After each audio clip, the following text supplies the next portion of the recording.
Ya pemirsa, kita beralih ke berita internasional. Pertahanan udara Qatar mencegah rudal balistik yang diluncurkan Iran di langit Doha.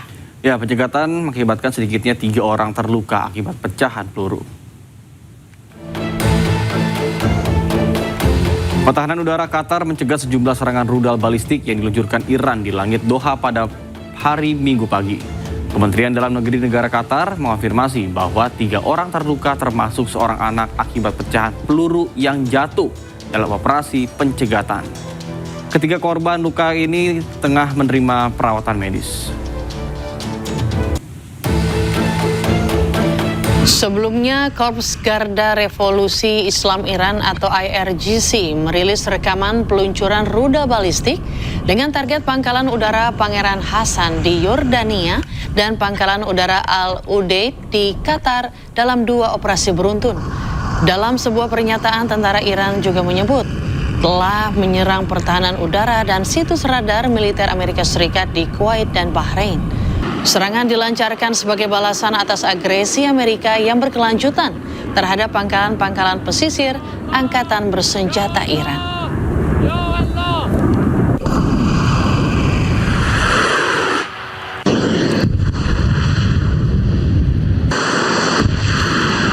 Bahkan tidak hanya serangan rudal, merespon serangan Amerika Serikat ke Iran Selatan, Angkatan Darat Iran juga melancarkan serangan drone, menargetkan sejumlah titik di Kuwait.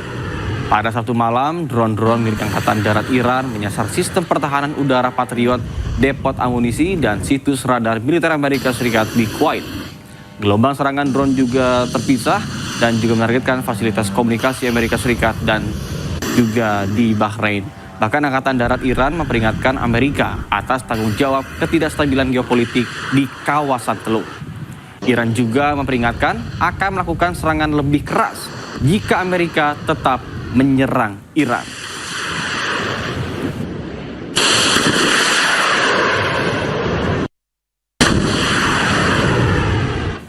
Garda Revolusi Iran kembali merilis video rekaman serangkaian serangan balasan yang dilakukan Angkatan Laut dan Angkatan Udara. Serangan balasan menjelang fajar ini terhadap posisi strategis milik Amerika Serikat di kawasan Timur Tengah.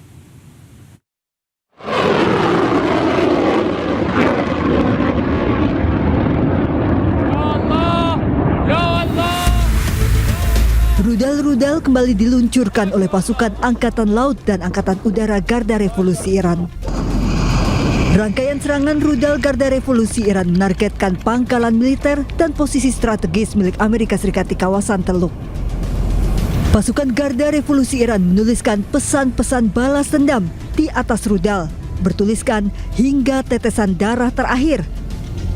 Serta manusia super dan harga diri Iran dilengkapi foto Ayatullah Ali Khamenei. Rangkaian serangan rudal dilakukan sebelum fajar. Serangan tahap ketiga ini dilakukan sebagai respon Iran terhadap serangan kejutan berskala besar Amerika Serikat yang dilakukan sebelumnya. Serangan Garda Revolusi Iran menghantam pusat dukungan logistik dan anjungan pengisian bahan bakar untuk kapal induk Amerika Serikat di Pelabuhan Duqm, Oman.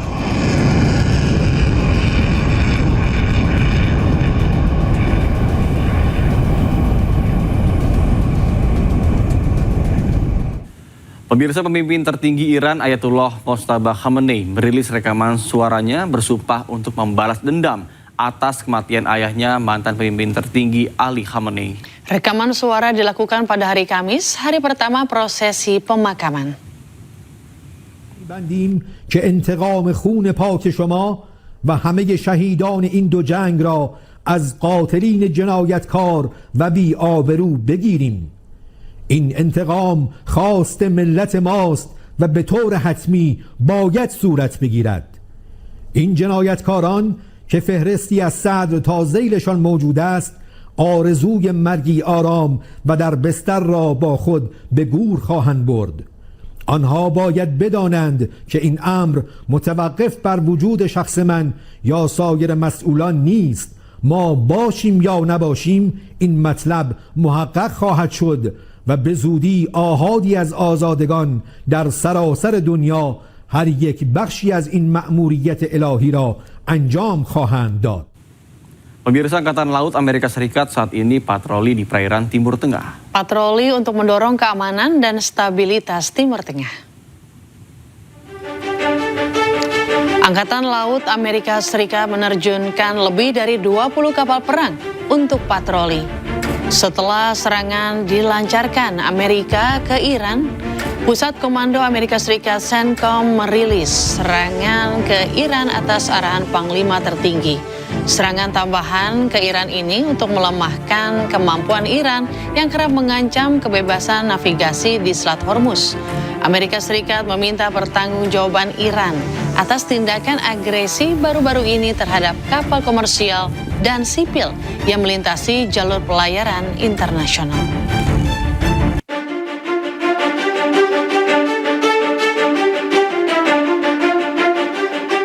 Diduga akibat korsleting listrik, 3 orang penghuni rumah yakni nenek, anak, cucu tewas terbakar.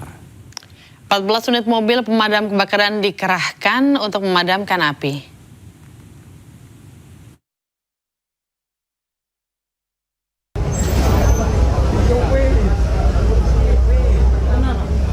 Kobaran api dan asap tebal membumbung tinggi saat kebakaran melanda kompleks Pasar Agrobis Babat di Kabupaten Lamongan, Jawa Timur.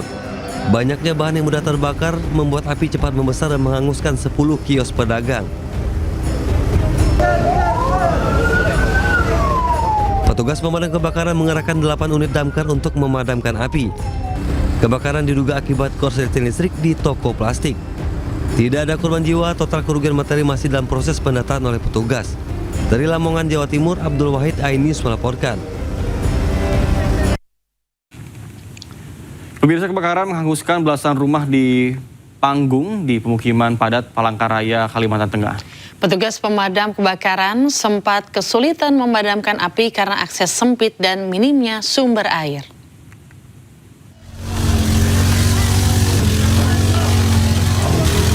Kebakaran hebat terjadi di kawasan padat penduduk Jalan Murjani, Gang Sari 45, Kecamatan Pahandut, Palangkaraya, Kalimantan Tengah, Minggu siang.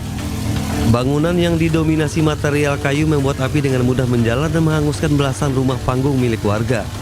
Warga yang panik berusaha menyelamatkan barang berharga sementara petugas berjibaku untuk memadamkan api.